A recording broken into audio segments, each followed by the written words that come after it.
see you around the ship.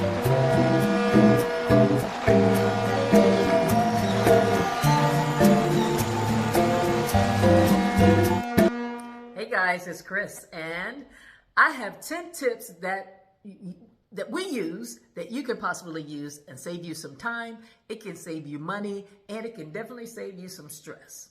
So these are our top 10 tips that we use on every cruise that we go on. So hope you can learn from at least one or two of these tips, but they will definitely save you some headaches. So my first tip, pay your bills first. Before you go on vacation, make sure your bills are paid.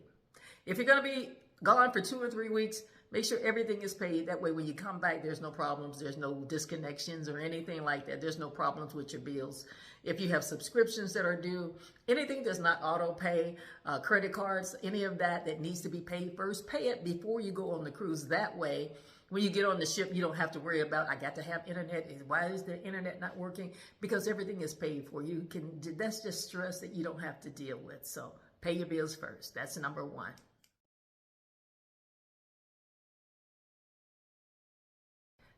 Tip number 2, and this is something that William and I do because when we go on vacation, we typically go, if it's domestic and we're just going in the States, we'll just get a one-night hotel the night before the cruise. And then that way we're already there near the port. That way, if we just have to get a taxi, it's not like getting a flight and the flight is delayed or whatever, canceled.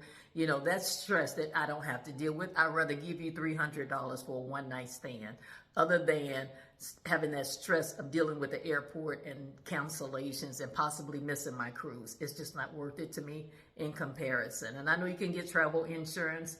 We have travel insurance through our credit card. So that's not the issue. It's not that. It's just peace of mind. And it just relieves the stress. I'd rather do that than to have that stress level of, I got to get to the port, I only got 2 hours, I got an hour left. We don't have to do that. So for us, we just get a hotel prior to. Double check your reservation, make sure that the hotel has your reservation, make sure you understand the check-in time, make sure you have the correct hotel and it's not the same brand, same name, but in a different location. So when you're booking, double check, ask questions. How far is it from the cruise terminal? You know, if it's a Royal Caribbean terminal, they will know it's Pier 91 or Pier 28. They will know what it is. Just ask them how far is it. Because if you have to get a taxi or Uber, that runs into your budget, runs into your pocket, depending on how much it costs. So you ask those questions first. Ask, do the hotel serve breakfast? Ask them, do they have a shuttle from the hotel to the cruise terminal? Many of them do, but they will tell you if they have that available. But that's something that you would definitely want to ask. Tip number 3, utilize the United States Postal Service mail hold system. Now, what we do is, again, because we're gone for such a length of time, we always have our mail held by the Postal Service. So we just go online, and depending on what area you're in, you want to double check and make sure it's available in your area, because it's not available in all areas. But so we go online, we indicate what day we want them to start holding our mail, and then what day we want them to deliver the accumulated mail. You can have them bring the mail to you at the end of that hold, or you can go to the post office and pick that mail up at the end of your hold, and then they will start resuming your regular mail service. But that's totally up to you on how you want to do that. But it prevents the mail from overflowing, and it also don't let people know that you're not at home. All your mail is flowing out the box and all of that stuff. So that's just another thing that we do. It saves... takes just a minute of time, but it saves headache, it saves stress, and it doesn't cost any money. Tip number 4, decide where you're going to park. Now, William and I, we park, because we're about 40 minutes from the airport, we drive and we park at the off-site parking, which is it's sheltered. They have a shelter, and you can also park outside too. But we go and we park there, and I think ours is $8 a night right now. And it may seem like it's a bit of money, but it's okay for us. But it does save time. We get there, we park our vehicles. It's watched the whole time. and you know, they have a valet service as well. And then they shuttle you from the parking lot to the airport. So, and then when we come back, we just call and say, hey, we need to ride back to our car. They'll be there 5-6 minutes or so and take us back to the parking garage, and we just pay them there, and they give you military discounts too. So it works for us. Other than that, we would have to get a taxi or Uber. And at 3 in the morning, typically we leave about 3 in the morning to go to the airport. So we don't want to have our kids or family member come by and pick us up, because I'm about 45 minutes away from my kids. So we don't want them to have to do that driving just to come pick us up and take us to the airport. They wouldn't mind, but we don't want to have to do that. And then, you know, we want to make sure we get to the airport when we want to get to the airport, and we want to make sure we get home when we want to get home too. So that's twofold, but yeah. That's something. Take that into consideration if you're going to use a taxi, if you're going to use share ride. Have all of that planned out ahead of time. Don't wait till the last minute to decide how you're going to get to the airport. And you want to make sure you get to the airport at least 2 hours ahead of time. I know it seems like a lot of time, but trust me, it's not. Because when they say it's boarding time, you want to be there. So be at the airport 2 hours prior to your flight leaving. There's a reason for that. Be there 2 hours ahead of time. That's enough said about that. Tip number 5, arrange your cruise port transfers. Now, whether you book with Air to Sea, which is Royal Caribbean International's flight line, whatever, if you're going to book with them, that's fine. They'll ask you about your transfers. If you want to book transfers, and that transfer is from the airport to the cruise port, and then back from the cruise port back to the airport. So you can do that. And depending on where you're sailing from and the airport distance, it could be $35 per person. It could be up to $69 a person, just depending on how far, because sometimes the cruise port is a good 50 minutes away from the airport in certain locations. Sometimes it's only 20 minutes, but it just depends on the distance and how they would charge you. But again, that's something you want to book in advance. It's not a last minute, on my way to the airport for my cruise today, I'm gonna call and book it. It's not gonna happen like that. So do it ahead of time. That's what these tips are, to help you plan ahead of time and to get things done so you can save you some stress. It's gonna cost you something, but it's gonna cost you something anyway. Even if you drive to the port, you're gonna have to park at the port. So you need to know how much that costs, so you can budget that in your planning while you're planning your cruise and your vacation. How much is parking? That's information that we have to plan for. That information we need to budget for. You can also use private tours of private cars like GoPort and private companies. They will transport you from the airport to the cruise port. We've used them one time, and I think at that time it was like $30 a person, but the port was only 10-15 minutes away from the airport, so that wasn't bad.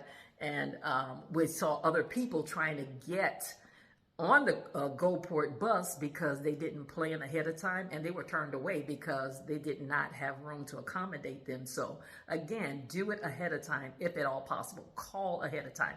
You can even book Royal Caribbean, the cruise lines transfer while you're on the ship. So if you're on the ship and you forgot to do it, let them know ahead of time, hey, I need a transfer back to the cruise, to the airport, and they can accommodate you that way too. But my tip is do it ahead of time. Tip number 5, this is tip number 6. Tip number 6 is prepare your travel documents. Now, I don't know what it is. Maybe it's just me, but whenever I get to the airport, whenever I am trying to pull up, or cruise port, whenever I'm trying to pull up this digital document, electronic, I don't know where it goes. I save it in the wallet and all of that on my phone, and then I don't know where it goes. Something happens, and I think it's just my mind is racing and trying to make sure everything is taken care of, and I think I'm overlooking it. So I always have a backup. I always have a printed copy. I have a printed copy of my passport, printed copy of my driver's license, printed copy of our insurance, printed copies of everything, printed copies of our boarding passes, printed copies of my cruise documents, all of that. I have printed copies of the hotel reservations, flight reservations, everything. I have printed copies of it. That saves me a lot of headache. That saves me stress, because trying to find things, if you lose your phone, I don't know what to tell you. If it's broken, it gets lost, it gets stolen, it gets damaged, something happens, you always have a printed copy. So always get a printed copy of your items.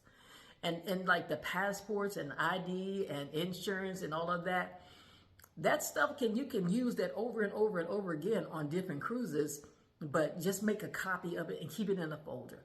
And speaking of folder, you want to make sure it's a waterproof folder too. In the event it get wet in the bottom of your bag or something, if it's, if it gets wet, it's okay because it's in a waterproof pouch. So always keep that. And that's what we do. We do it on we take that same pouch every time because it has those documents in it. God forbid if you're overseas somewhere and you're trying to get into the country, they're not going to let you in without proper documentation. So if you've lost your passport because you just had a whatever digital copy, no, at least have a printed copy of everything. But not that you could use your digital copy on, overseas, but you always want a printed copy. Bottom line, that's all I'm saying. Have a printed copy. And the other thing, again, like your insurance card, all of that, just have a copy of it. You might never need it, but just have it just in case. I'd rather err on the side of caution. So just have that just in case. Tip number 7, and this is about the house. So whenever you go away, you want to adjust your heating and your air conditioning system for the weather, or what the weather will be like while you're away. In the wintertime, we turn our heat on a little bit just so the house won't freeze, pipes won't freeze or anything like that. If it's in the summertime, we have the air on just a little bit, not extreme, but just enough to keep the house cool and keep other things cool in the house. Excuse me. And you also want to make sure that you unplug any unnecessary electronics, just in case of a power surge or anything. Anything that doesn't have to be plugged in, unplug it. Just unplug it. It'll be okay. Now the fridge, don't unplug that. Don't do that. Don't unplug the fridge. I'm just kidding. I know you're smarter than that, but yeah, don't do that. Tip number 8. And this is about taking care of your plants. I don't know if you guys have plants. I have plants. I have lots and lots of plants. I'll insert some pictures here just so you can see. I have lots of plants. And so if you have a self-watering system, that's okay. But if not, you want to take care of your plants. If you're going to have someone come in the house and do that for you, just arrange that ahead of time. Someone that can come in, water your plants and do whatever they need to do for that. But I don't have that, so I make sure I have a watering system, and I also make sure, it's just a plastic bottle with a little drip thing, nothing extravagant, nothing fancy. And then some of the plants like the succulents, I know they can stay 3 weeks without, because I've tested them. They can last 3 weeks until I get back. They'll be okay until I get back. So that's just my plants. You know your plants, and just, you have to do what you have to do for your plants. That's tip number 8. Tip number 9, and this is preparing for emergencies. So while you're away, just make sure before you go, you're going to share your itinerary, every place you're going with the person, somebody at home, somebody's back home that can take care of things while you're away. Make sure they know what hotel you're in. Make sure they have confirmation information. Make sure, and this is just somebody you trust, not just your friend that you halfway know. No, this is somebody you trust. And then make sure they know what ports you're going to. If you have a list of excursions that you're going on, make sure they have a list of that. Now, Royal Caribbean Line, they will ask for emergency contact, somebody that's not traveling with you. So as long as they have they can get in touch with you or whoever you have, not you, but whoever you have set as the emergency contact in the event of an emergency. Again, it would have to be someone that's not sailing with you, and somebody, you give them the information. Hey, I'm going to be on Royal Caribbean Oasis of the Seas, because they can find you on that ship. Once you call Royal Caribbean Line, they can get in touch with you on that ship. You don't have the number, but if you had an emergency and you call Royal Caribbean International, they can get in touch with the Oasis of the Seas and get emergency information to you. It has to be an emergency, though, and they will do that. The other thing is you want to leave any keys, any alarm codes, or any instructions about your pet or anything like that. Anything that's needed while in your absence, you want to leave that with a trusted person, not just anybody, a trusted person, whoever that might be. You make sure that they can reach you wherever you are in the event of an emergency. And this is the final tip, tip number 10. This is our final check before you leave. Lock all your doors, lock all your windows. I know your neighbors are nice. Lock all your doors, lock all your windows. Take out the trash. Take out the trash. Now, what we do, because our trash runs on Thursday, so we will, if like this time this week, our trash left on Thursday, and so everything that I've used, like meat and anything that's really gonna smell, I'll put that in a plastic bag and I'll just stick it in the freezer. Because I don't want it to smell up the garage. Even though we double bag it, and in the wintertime, it's not a problem. But in the summertime, it can be a problem. So I usually put it in a bag, tie that bag, and put it in the freezer. And then when we come back, we can just take that bag out of the freezer and toss it in the trash. And that's just what I do. Again, it saves, you don't have bugs and flying. You don't have a whole bunch of, critters and all of that. But yeah, so take out the trash, double bag it if need be.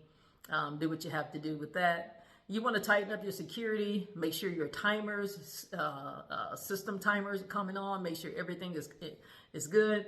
Your lighting, if make sure your lights are coming on. If that's what you do, just make sure all of that is done ahead of time rather than, man, I wish I'd have got it. I forgot to do it, forgot to do it, forgot to do it.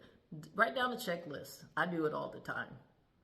But yeah, and then you want to double check all of your travel insurance, check your passports, make sure that information is bagged in your carry-on, on your person.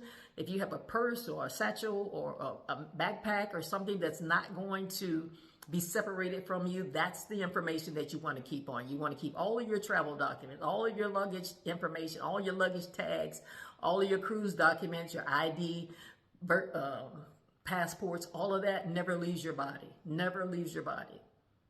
Even if in the overhead bin, I don't put that in the overhead bin. If anything, it's going to go under the seat in front of me on the flights, but I don't put it in the overhead bin, and I definitely don't send it on the conveyor belt for them to go through. I don't do that. Not your travel documents, not your ID and personal information. Not that they're not trustworthy. I just don't do it. But yeah, guys, so that's pretty much all of the tips I have. My pre-cruise checklist. And this, again, these are things that we follow on every cruise.